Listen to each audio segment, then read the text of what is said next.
এখন শুনবেন আজকের গুরুত্বপূর্ণ খবরের শিরোনাম।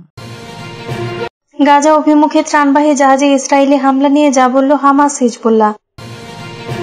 যুদ্ধ চাপিয়ে দেওয়ার চেষ্টা করলে ভারতকে কঠোর জবাব দেওয়ার হুঁশিয়ারি পাকিস্তানের সেনাবাহিনীর। রাশিয়া ইউক্রেন মধ্যস্থতা থেকে সরে গেল আমেরিকা। IMF এর কাছে পাকিস্তানের ঋণ পর্যালোচনার আহ্বান ভারতের। গাজায় 2 শতাধিক সাংবাদিক নিহত, জাতিসংঘের সতর্কতা। সৌদি আরবের কাছে $150 কোটি ক্ষেপণাস্ত্র বিক্রির অনুমোদন দিল যুক্তরাষ্ট্র।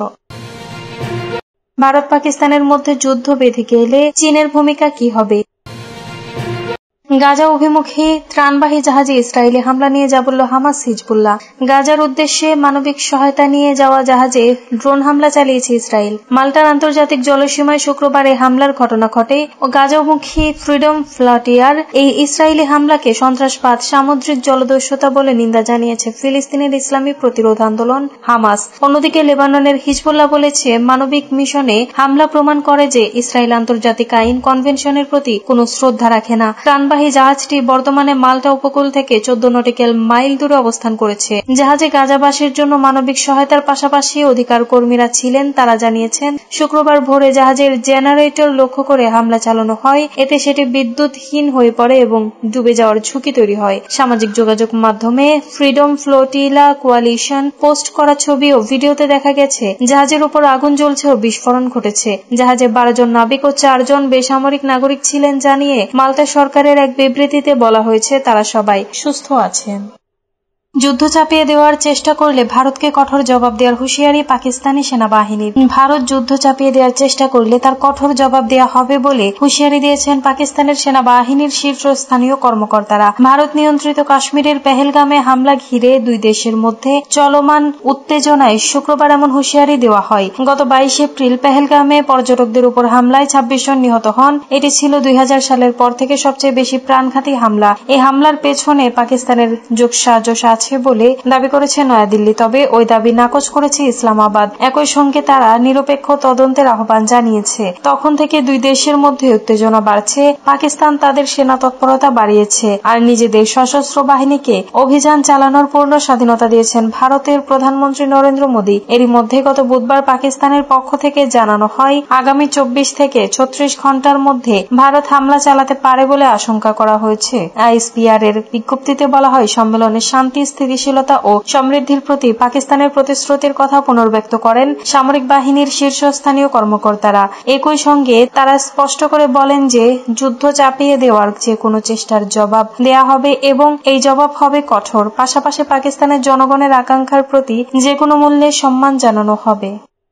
রাশিয়া ইউক্রেন মধ্যস্থতা থেকে সরে গেল আমেরিকা। ইউক্রেন ও রাশিয়ার মধ্যকার চলমান যুদ্ধ বন্ধের মধ্যস্থতা থেকে সরে গেল মার্কিন যুক্তরাষ্ট্র।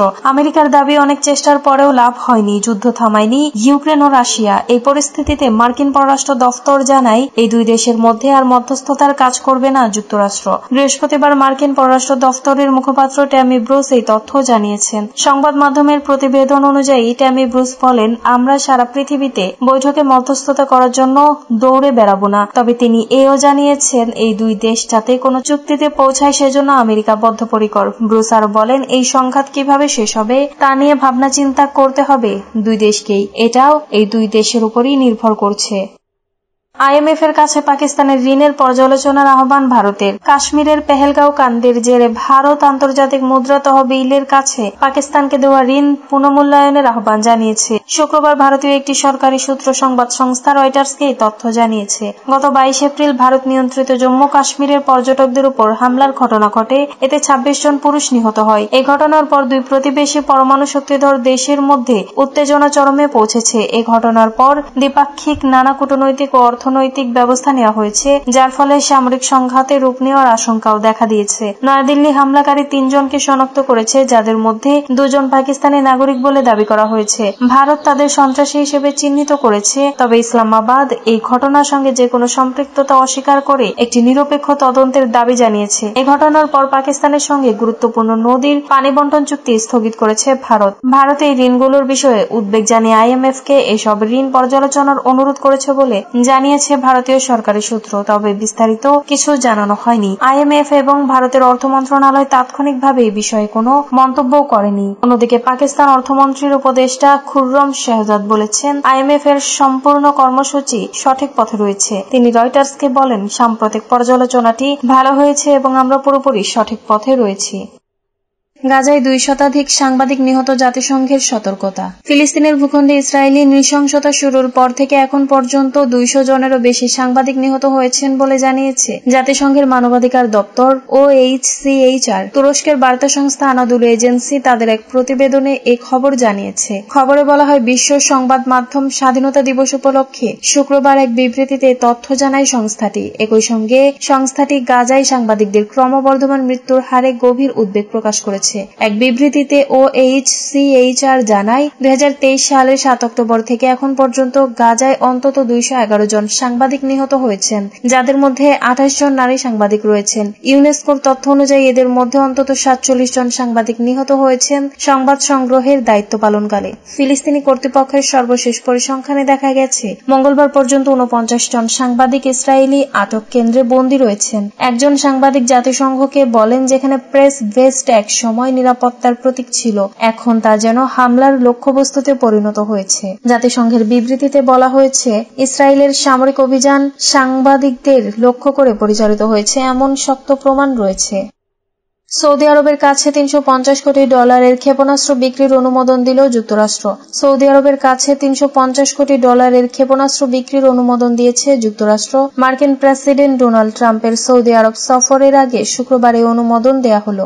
যুক্তরাষ্ট্রের পররাষ্ট্র দপ্তর বলেছে, ক্ষেপণাস্ত্র বিক্রি নিয়ে সৌদি আরবের সঙ্গে চুক্তির বিষয়টি তারা কংগ্রেসকে জানিয়েছে। এই ক্ষেপণাস্ত্রগুলোর মধ্যে থাকবে মধ্যপাল্লার 1000 AIM-120 ক্ষেপণাস্ত্র। আকাশে থাকা লক্ষ্যবস্তু ধ্বংস করার জন্য কোন আকাশযান থেকে এই ক্ষেপণাস্ত্রগুলো ছোড়া হয়। তেল সমৃদ্ধ সৌদি আরবের বড় ধরনের বাণিজ্য চুক্তি করার কথা আগে থেকেই বলে আসছিলেন ট্রাম্প। এছাড়া ইউক্রেন যুদ্ধ বন্ধ করতে মস্কো ও কিয়েভের সঙ্গে যুক্তরাষ্ট্রের কূটনৈতিক প্রচেষ্টায় গুরুত্বপূর্ণ মধ্যস্থতাকারী হিসেবে ভূমিকা পালন করছে রিয়াদ।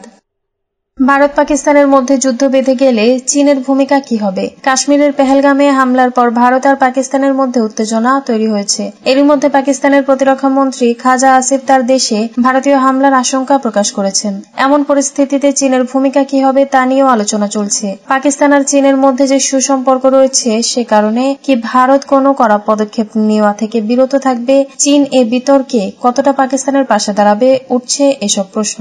চীনের পররাষ্ট্রমন্ত্রী ওয়াং সম্প্রতি মন্তব্য করেছেন, কাশ্মীরের পেহেলগামে হামলার পর পাকিস্তান ও ভারতের মধ্যে ক্রমবর্ধমান উত্তেজনার দিকে নজর রাখছেন তারা। বেইজিং থেকে চীনের বিদেশ মন্ত্রণালয় জানিয়েছে, পাকিস্তানের উপপ্রধানমন্ত্রী ও পররাষ্ট্রমন্ত্রী ইসাক দারের সঙ্গে কথা বলার সময়ে ওয়াং দুই পক্ষকে সংযত থাকার অনুরোধ করেছিলেন। পেহেলগামের হামলার পরের দিনই ঘটনার নিন্দা জানিয়েছে চীন। ভারতে চীনের রাষ্ট্রদূত ওই হামলায় নিহত ব্যক্তিদের পরিবারের প্রতি সমবেদনা জানিয়েছেন।